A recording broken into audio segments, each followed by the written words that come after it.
All right, how's it going, guys? We're going to move on to chapter 15 now, which is called Impulse and Momentum. Impulse and Momentum. And just as a quick bridge, if you recall in chapter 14, we looked at work and energy. And essentially, what were we doing there? How did we come about the principle of work and energy? We took this equation, which is the equation of motion. We said, okay, let's look at this acceleration. If you recall, A ds was equal to V dv. And so we had A equals V dv ds. Okay, there's our acceleration.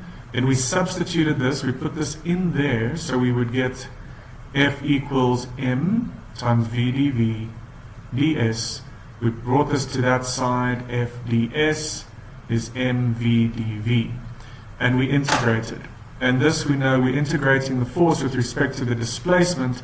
And this term over here was work. And when we integrated this out, we got half mv2 squared minus half mv1 squared. Right? So this was the principle of work and energy. What did we do?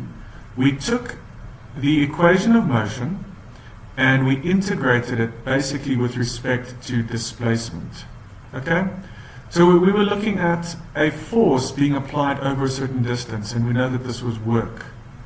Now, when it comes to impulse and momentum, we're following a similar idea.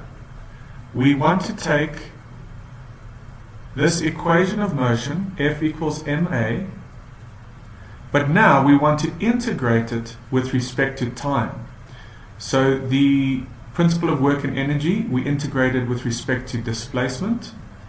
But now the principle of linear impulse and momentum, we're taking the equation of motion, and what is that acceleration?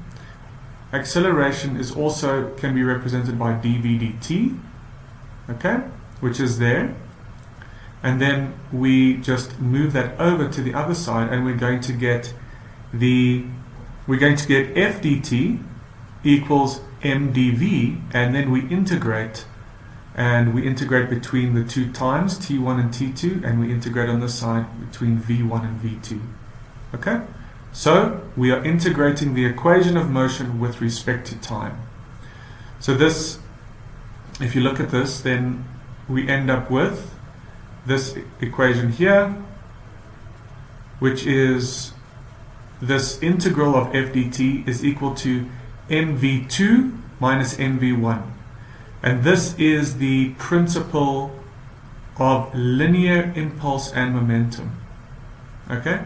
This term over here, the sum of the integral of f dt is the impulse.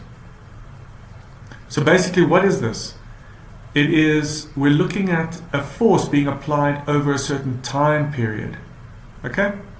And then these two we know are linear momentum.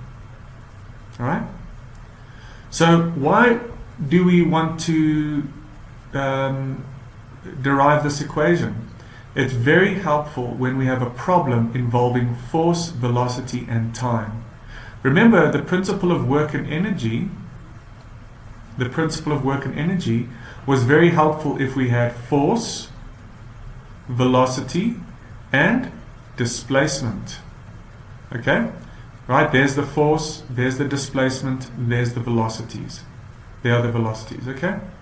Whereas here, force, velocity, and time, if those are in the problem, then this equation is very helpful to solve this type of problem. Okay? So again, it's the time integration of the equation of motion, and it's important that we know that it's a vector equation. Look at this equation here. The F, the force, is a vector, that's in bold, and the velocities are vectors. So it is crucial. Okay, I'm going to do this. It is so crucial that you know that the velocities and the force are vectors, meaning it matters if the particle is moving in one direction or the other. Okay? Whereas here, with the principle of work and energy, what happened to the velocities? The force was still, we had to still consider the direction of the force, but the velocities were squared, which means that if you had a minus 10 meters per second and you squared it, it would end up the same as if you had a plus 10 meters per second. So here, this became a scalar. It became a scalar equation. Whereas this equation is a vector equation. Okay, very, very important that we take note of these vectors there. Okay, so the linear impulse, as we've mentioned, is simply this integral of f dt. And if it's constant, just like before, if we have a constant force, we can take it out, and there we have the impulse. All right. Then finally, I think it's the last thing I'd like to mention here, is that it's also possible to be given a force times time curve, right? What is the impulse? It is the integral of force times time. Okay, that's in a simple way of describing it. So if you have a force time curve, whether it's a constant force or a varying force, then the impulse is simply the area under that curve. Okay, because it's the integral. Okay, area under the curve is the impulse.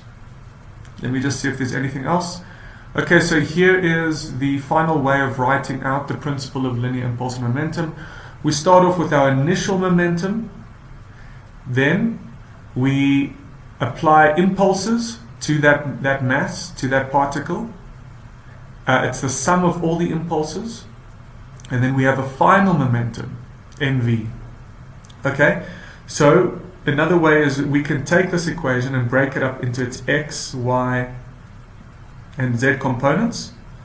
So you can have this equation just applied along the x direction or the y direction, for example. Okay, I think that's okay for now. Okay, see you in the next video.